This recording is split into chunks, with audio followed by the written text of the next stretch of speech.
برسات کا مہینہ چل رہا تھا. رات کے تقریباً 10 بجے میں گھر پر اکیلا سونے کی کوشش کر رہا تھا. بیوی میکے گئی تھی. ہمارا گھر پہاڑی پر واقع ہے. گھر کے ساتھ ایک روڈ بھی گزرتا ہے. بہت زور سے بارش ہو رہی تھی، پر کچھ دیر میں نے محسوس کیا کہ کوئی دروازہ کھٹکھٹا رہا ہے. طوفان کی وجہ سے لائٹ بھی گئی تھی، پر میں موم بتی لے کر دروازے کی جانب چل پڑا.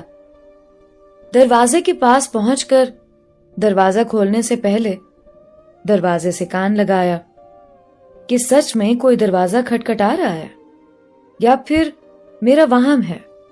کچھ دیر بعد ایک نسوانی آواز میری سماعت سے ٹکرائی. ہیلو، کوئی ہے؟ میں نے فوراً دروازہ کھولا. بجلی چمکنے سے اس کا چہرہ مجھے دیکھنے میں کوئی پریشانی نہیں ہوئی. وہ ایک خوبصورت 22 سے 23 سال کی دوشیزہ تھی. چہرے اور لباس سے لگ رہا تھا کہ اچھے گھر کی ہے. اس نے کہا، میری کار خراب ہو گئی ہے اور آس پاس کوئی ورکشاپ تو کیا کوئی آبادی بھی نہیں ہے. اگر آپ برا نہ مانیں تو آج کی رات میں یہاں ٹھہر سکتی ہوں. میں نے انکار کرنا چاہا، کیونکہ ایک تو میں اپنی بیوی سے بہت پیار کرتا تھا اور دوسرا یہ کہ میری بیوی بے انتہا شکی مزاج تھی. نہ چاہتے ہوئے بھی میں نے اسے اندر آنے کے لیے کہا.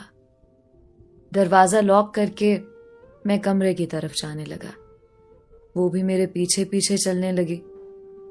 میں نے ایک کمرے کی طرف اشارہ کر کے کہا، آپ اس کمرے میں رات گزار سکتی ہیں اور وہ کمرہ میرا ہے.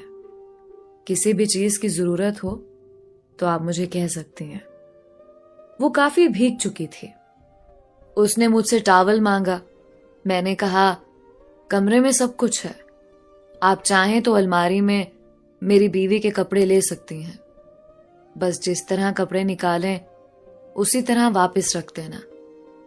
وہ سمجھ نہیں پائی، بس کمرے کی طرف جانے لگی. میں بھی اپنے کمرے کی طرف جانے لگا. کمرے میں آ کر میں نے کمرہ اندر سے لاک کیا اور موم بتی بجھا کر لیٹ گیا اور سوچ رہا تھا کہ اگر میری بیوی کو پتہ چل گیا کہ میں نے ایک اجنبی لڑکی کو گھر میں پناہ دی تو وہ میرے ساتھ کیا سلوک کرے گی. اس سوچ سے ہی میرے رونگٹے کھڑے ہو گئے. پر اب کچھ نہیں ہو سکتا تھا. لڑکی دوسرے کمرے میں تھی. اس کو نکالنا صحیح نہ تھا. اسی سوچ میں تھا کہ میرے کمرے کا دروازہ کسی نے کھٹکھٹایا. میں نے کہا، جی ابھی آیا. دروازہ کھولا تو وہ اجنبی لڑکی کھڑی مسکرا رہی تھی. میں نے پوچھا، کیا ہوا؟ اس نے کہا، ایک کپ چائے ملے گی؟ بہت ٹھنڈ لگ رہی ہے، شاید زکام ہو گیا ہے. میں نے کچن کی طرف اشارہ کیا. وہاں جا کے بنا لو. وہ کچن میں چلی گئی. میں اپنے کمرے میں واپس آ کر لیٹ گیا. کچھ دیر بعد دروازہ کھلا. آپ کے لیے بھی ایک کپ لائی ہوں، اس نے مسکراتے ہوئے کہا. میں نے نہ چاہتے ہوئے بھی اس کے ہاتھ سے کپ لیا اور بیٹھ کے پینے لگا. ساتھ میں سوچ رہا تھا کہ کہیں اس نے چائے میں کچھ ملایا نہ ہو، اور غور سے اس کا جائزہ لینے لگا. وہ ایک خوبصورت چہرے اور دلکش جسم کے ساتھ ساتھ اچھی شخصیت کے مالک تھے. کہیں سے بھی ایسا نہیں لگا کہ وہ کوئی چوری یا غلط سرگرمیوں میں ملوث ہو سکتی ہے. اچھی طرح اطمینان کرنے کے بعد میں چائے پینے لگا. اس کا نام توبہ تھا. کسی پرائیویٹ اسکول میں ٹیچر کے فرائض سر انجام دے رہی تھی. بقول اس کے وہ اپنی بہن کے گھر جا رہی تھی کہ راستے میں گاڑی خراب ہو گئی. میرے بارے میں بھی کافی پوچھ گچھ کی. شادی کب ہوئی، ازدواجی زندگی کیسی گزر رہی ہے، وغیرہ وغیرہ. باتوں باتوں میں نے اس پر واضح کیا کہ میں اپنی بیوی سے بہت پیار کرتا ہوں اور بے وفائی کا سوچ بھی نہیں سکتا. کچھ دیر تک کافی گپ شپ ہوتی رہی. پھر میں نے اس سے کہا، کافی دیر ہو چکی ہے، آپ جا کے سو جائیں. اس نے روحانسی ہوئے کہا، مجھے ڈر لگ رہا ہے، کمرہ بھی خالی ہے، اوپر سے لائٹ بھی نہیں ہے، موم بتی کی روشنی نے ماحول کو اور بھی ڈراؤنا کیا ہے۔ آپ برا نہ مانے تو میں آپ کے ساتھ سو سکتی ہوں، کل سویرے ہی چلی جاؤں گی۔ اب مجھے اس سے خوف آنے لگا۔ ایسا نہیں ہے کہ میں کوئی دودھ کا دھلا ہوں، میں بھی انسان ہوں اور مرد ذات ہوں، کسی بھی وقت بہک سکتا ہوں۔ پر میری بیوی سعدیہ، جو کہ حد درجہ شکی مزاج عورت ہے، اس سے میں پیار بھی کرتا ہوں اور اس کے ساتھ بے وفائی کا سوچ بھی نہیں سکتا۔ خیر، وہ آ کر میرے ساتھ سونے کے لیے لیٹ گئی۔ کچھ دیر خاموشی رہی، ہمارے بیچ کافی فاصلہ تھا، پر میں نے محسوس کیا کہ وہ نزدیک آنے کی کوشش کر رہی تھی۔ وہ میرے اتنے نزدیک آ گئی کہ میں اس کے جسم کی نشیلی مہک محسوس کرنے لگا۔ میری سانس اور دھڑکن تیز ہو گئی، پسینہ آنا شروع ہوا۔ اس سے پہلے کہ میں بہک جاتا، فوراً وہاں سے اٹھ کر دوسرے کمرے میں جا کر دروازہ لاک کیا اور کانپتے ہوئے لیٹ گیا۔ دل میں ایک طوفان سا برپا تھا، ایک طرف بے خودی کا سرور تھا تو دوسری طرف سعدیہ تھی، اور پھر سعدیہ جیت گئی۔ پتہ نہیں کب میری آنکھ لگی اور نیند مجھے اپنی آغوش میں لے کر کسی دوسری دنیا لے گئی۔ صبح پرندوں کی سریلی آواز پر میری آنکھ کھلی۔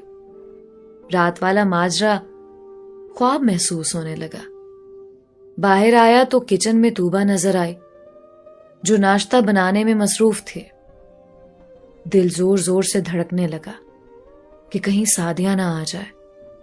اس نے میرے ڈر کو محسوس کیا اور کہا، میں بس جانے والی ہوں، بس ناشتہ ساتھ میں کرتے ہیں۔ اسی دوران وہ آملیٹ اور چائے وغیرہ لا کے میرے ساتھ بیٹھ کر ناشتہ کرنے لگی۔ ہم نے زیادہ بات نہیں کی، بس ایک دوسرے کو دیکھا۔ مجھے سمجھنے میں ذرا سی بھی دشواری نہیں ہوئی کہ وہ رات بھر نہیں سوئے، شاید ڈر کی وجہ سے یا پھر جوانی کی پیاس بجھانے کی طلب سے۔ بہرحال وہ ناشتہ کر کے جانے لگی تو میں نے کہا، رکیے، میں آپ کی گاڑی کو ٹھیک کرنے کی کوشش کرتا ہوں۔ اس نے پیار بھری نظر سے مجھے دیکھ کر کہا، نہیں، آپ کا بہت بہت شکریہ، بس بیٹری کی وائر میں تھوڑا سا مسئلہ ہے، رات کو اندھیرا تھا، کر پانا مشکل تھا، اب آسانی سے ہو جائے گا۔ میں نے ہاں میں سر ہلایا۔ اس نے دل سے شکریہ ادا کیا اور چلی گئی۔ میں حسب معمول کام پہ چلا گیا۔ شام کو گھر واپس آیا تو دیکھا کہ سعدیہ آ چکی تھی۔ سلام دعا کے بعد میں نے محسوس کیا کہ سعدیہ کے تیور اچھے نہیں تھے۔ پوچھنے پر اس نے پورا گھر سر پر اٹھا لیا۔ میری غیر موجودگی میں تم ایسی حرکت کرو گے؟ کبھی سوچا بھی نہیں تھا۔ مجھ پر جیسے آسمان ٹوٹ پڑا، پر اپنے ضمیر کے سامنے سرخرو تھا، کیونکہ میں نے کوئی بھی ایسا گناہ نہیں کیا تھا جس پر میں سزا کا مستحق ٹھہر جاؤں۔ کافی منت سماجت کی، قسم لیے، کان پکڑ لیے، پر سعدیہ ٹس سے مس نہ ہوئی۔ اس نے بس ایک ضد پکڑ رکھی تھی، مجھے اب تمہارے ساتھ نہیں رہنا۔ اپنا سب کچھ پیک کرنے لگی۔ میں دنگ رہ گیا، پتہ نہیں وہ کیا کیا بک رہی تھی۔ بس میں ایک مجسمے کی طرح کھڑا سب کچھ دیکھ رہا تھا۔ پہلی بار میں نے سوچا، کاش وہ گناہ میں کرتا، کیونکہ سزا تو ویسے بھی مجھے مل رہی ہے۔ اس نے جاتے ہوئے ایک بار بھی مڑ کر نہیں دیکھا۔ کتنی پتھر دل تھی۔ کچھ دنوں بعد، کچھ عدالتی کارروائی کے بعد ہمارے راستے الگ ہوئے۔ کچھ عرصہ میں نے سوگ منایا، پھر آہستہ آہستہ زندگی اپنی پٹڑی پر آ گئی۔ میری شادی ہوئی، بیوی نے پچھلے سارے غم بھلوا دیے۔ زندگی پھر سے اچھی لگنے لگی کہ اچانک میری بیوی کے